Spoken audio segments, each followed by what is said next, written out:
Hello and welcome to Lorindalandia. Today, I would like to talk about emotional validation and also emotional invalidation and give some practical examples to what emotional validation and invalidation looks like.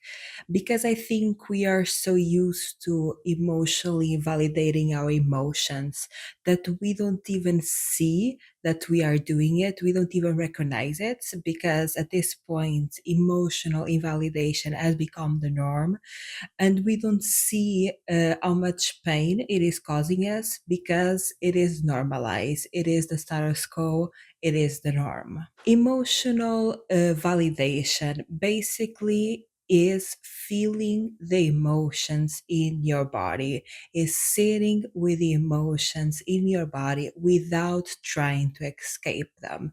And therefore, emotional invalidation is all the techniques that don't allow you to sit with your emotions in your body. Examples of emotional invalidation are: imagine you feel a strong emotion, like one day you are sad, you are angry, you are feeling an intense emotion. And for example, the first thought that you have is, I'm going crazy, I'm having a mental breakdown.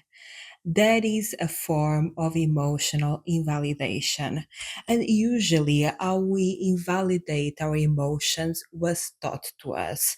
This usually happens in childhood, how our emotions were handled by our caregivers, the close environment near us that we had growing up. That is how we are going to deal with our emotions in adulthood. The relationship, the emotional relationship that the closest people to us had in childhood, we mimic those behaviors in adulthood, in our own relationship with our own emotions. So, for example, if you have a strong emotion and your first thought is, oh, I'm going crazy, I'm having a mental breakdown. By the way, there is no shame with that thought. I think, again, very normalized and very normal to experience that. That usually comes from a childhood that when you were experiencing a strong emotion, someone told you, like, you are too sensitive, you shouldn't feel this, you are exaggerating. And this usually comes from a projection of another person. Usually, it's very narcissistic traits. Like if we had people around us that had like narcissistic traits and they hurt you and you were expressing that hurt, and when you were expressing that hurt, you were told that you are too sensitive, that you shouldn't be feeling this, that you are too weak for feeling this emotion. That basically is a reflection from the other person to try to avoid accountability and responsibility for the pain that they did to you. This is a way to basically keep hurting you without the person that is hurting you taking accountability, taking responsibility.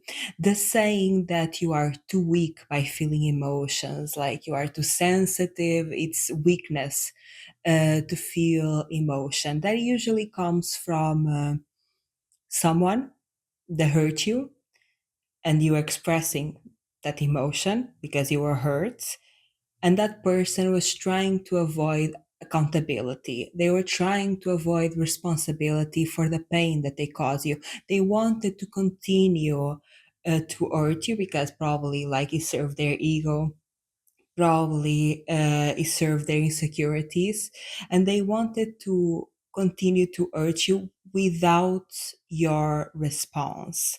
So really, like when we have a strong emotional reaction and we think like we are too crazy, we are too sensitive, a lot of times I think that was like a manipulation technique used in us, especially when we were kids, uh, to keep us down, to keep us silenced while we were in pain. It was a way for other people to take advantage of us, and it was a way for them to continue continuously hurt us, and we basically will keep quiet so we don't draw attention, so people don't notice that we are in pain, so people don't know that you are suffering, and the cycle can continue, right? So in adulthood, when you feel like, okay, you have emotions, right, and you think, oh, I'm crazy, oh, I'm having a mental breakdown, or oh, I'm weak, I'm too sensitive, I shouldn't feel this way, it is really important to be okay with that feeling, like being okay with feeling all of these projections, all of the, oh, I'm crazy, I'm too sensitive, I'm weak, being okay with feeling that and being okay with having those projections, but at the same time knowing that they are false. At the same time, knowing this is a projection, this is not reality. You can know that something is false and at the same time still feel the pain for it. Just because you know that something is the truth and another thing is a lie, it does not mean that the pain disappears. The pain is only processed when you accept the emotions that come with it. The pain is only processed when you sit with your emotions. So when you are feeling a strong emotion, emotional invalidation looks like, for example, you're saying to yourself, you're crazy, you're too weak, you shouldn't feel this, da da da da, and you escape feeling that strong emotion through that rhetoric, through those type of judgments. And emotional validation looks like accepting that internal discourse, accepting that you have the internal discourse of crazy, of I'm having a mental breakdown, or I'm weak, accepting that discourse and accepting the emotions that come with it, knowing that yes, it is a projection from others, knowing that yes, it is not true, but at the same time, giving a loving space for you to feel those emotions, and also giving a space to feel the strong emotions that trigger that projection. Giving it a loving space is about sitting with your emotions, tapping into them in your body, like where you feel your emotion. Is it in your heart? Is it in your stomach? Tapping into the sensations that the emotions bring to your body and loving yourself through feeling them. You can love yourself. Depends on what your love language is. For example, mine is words of affirmation. So I like to, while I'm feeling these strong emotions, I tell myself, you're loved, you're cared, you are safe. I love you unconditionally in all stages for all that you feel without changing anything. And I like to say to myself those words while I'm going through strong emotions. But again, it really depends on your love language. It can be like acts of service. If your language is, for example, acts of service, you can give yourself like a cup of tea. You can like give yourself a comfy space to be at. It's about loving yourself through the process of feeling the emotions in your body, tapping into the sensations that those emotions bring to you and feeling them without judgment, without trying to control them, without trying to change them, just by sitting with them and loving yourself through the process of feeling those strong emotions. Another form of emotional invalidation is the rationalization of emotions. For example, you feel a strong emotion, right? You are sad. And your immediate response is a quick fix, a solution. What can I do to be happy? If I'm feeling sad, what can I do to be happy? Let's go on the run, let's go on the walk, let's do this and that. Solutions are great. However, first we need space to feel a strong emotions. Because yes, like solutions will give you a resolution for your emotion, but that emotion will only be processed, that emotion will only be fully healed when you give space for you to feel your emotions. And usually, this rationalization of emotions again comes back to when you were a kid, comes back to childhood. For example, if you're having a strong emotions and the person around you try to rationalize them, try to go through logic, kind of like very gaslighting techniques where they basically create this logic narrative that doesn't really make sense, honestly. But they create this logic narrative. You're feeling this because of that, not because of me. You're feeling this because this happened in that day. And that's the reason why you're feeling that. Like this all logic narrative around emotions is also a way of the other person to escape accountability. This is also a way from the person that was hurting you to escape accountability and responsibility for the pain that they are causing you. They might have created all these like logic narratives of why you were feeling these emotions, or they can immediately try to offer a solution without recognizing the pain that they cause you, without recognizing the cause of your pain, right? It's like someone hurt you and immediately, I don't know, gave you an ice cream.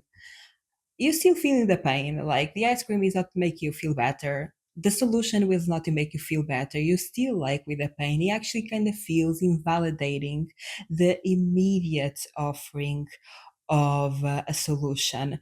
I think this can be very seen again in narcissism. I think this is emotional invalidation comes a lot with dealing with narcissism.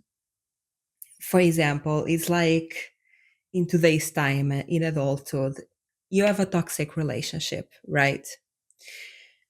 And usually with narcissists, they go through the process of love bombing and then devaluation. So they like shower you with love. You are great. You're the most amazing person I ever seen in my life. Didi-da-da. And then they start evaluating you. They start to trying to make you feel insecure, trying to point out the things that are wrong with you, trying to, yeah, the process of devaluation. And then you are sick of it, you are tired and you leave. They come back again with a love bombing. They come back again with, oh, I'm sorry, I love you, da, da, right? And it's the same thing. Offering of solutions is basically trying to avoid responsibility for what they have done, trying to avoid accountability for the pain that they cause you. And even though they offer a momentary solution, it doesn't fix nothing because the pain is still there. They will continue to cause you pain because there is no real accountability or responsibility taken. So when this happens in childhood, this translates to us in adulthood that when we feel a strong emotion, we want an immediate solution. We go for a walk, we like write down 10 things that I'm grateful for. And those things are amazing. However, when we feel a strong emotion, first there needs to be space to just feel the emotion, and then you can go for the walk, and then you can go for the run, and then you can be grateful. But first, sitting down again with the sensations in your body, with the sensation that those emotions cause in your body and loving yourself through it with full acceptance and non judgment. This can be a very hard thing to do at the beginning. You can go slow into this process. It can be just like you feel the emotion for like 5 minutes and then go for your walk, go for your run, go through the solution. And maybe another time where you feel that emotion again, you can give yourself 6 minutes and then you can go for a solution. This is a slow progress and this a slow learning process, not only learning, but like reteaching yourself. And it does not need to be immediate. You don't need to wake up the other day and be fully in your emotions. You can take this slowly, and it should be slow. Another form of emotional invalidation, I think is very common, is feeling this sense of shame and guilt through having strong emotions. Okay, you feel a strong emotion, you feel sadness, and you feel like almost this sense of guilt because, I mean, you have a great life, right? Like you have food on the table, you have a roof over your head. There are so many people in the world that are going through so much worse. I shouldn't feel this way because there are so many people in the world that are going through so much worse, right? Just because someone is going through something worse or more powerful than you does not mean that your emotions are not valid.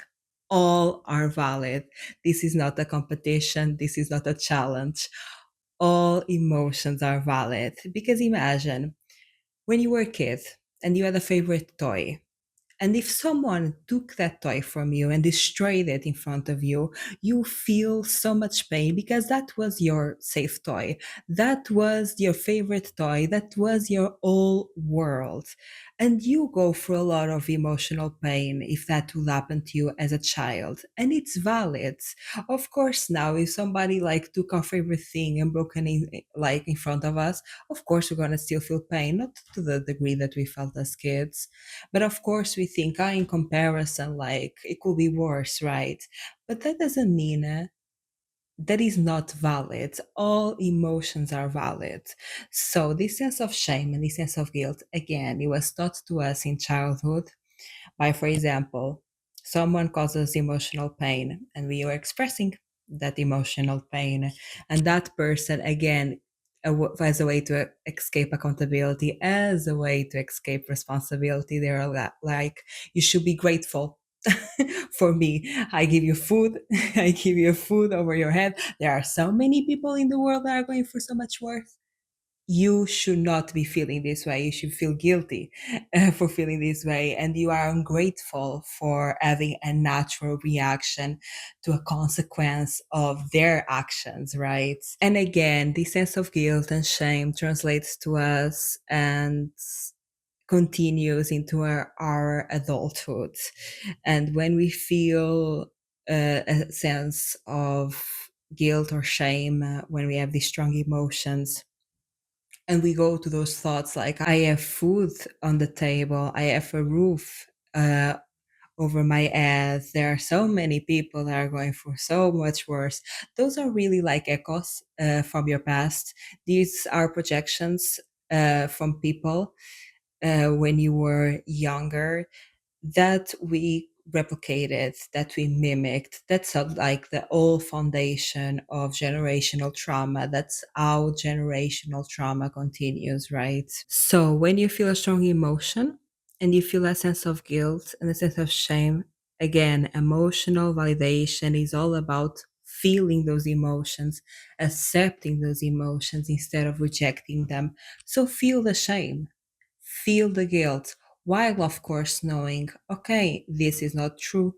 This is a projection of others. But at the same time, it caused me pain. It caused me pain to be invalidated that way. It caused me pain to not be seen and for others to not take responsibility for their action. And giving space for you to feel that shame, giving space for you to feel that guilt. For example, this for me was and is a hard thing to do.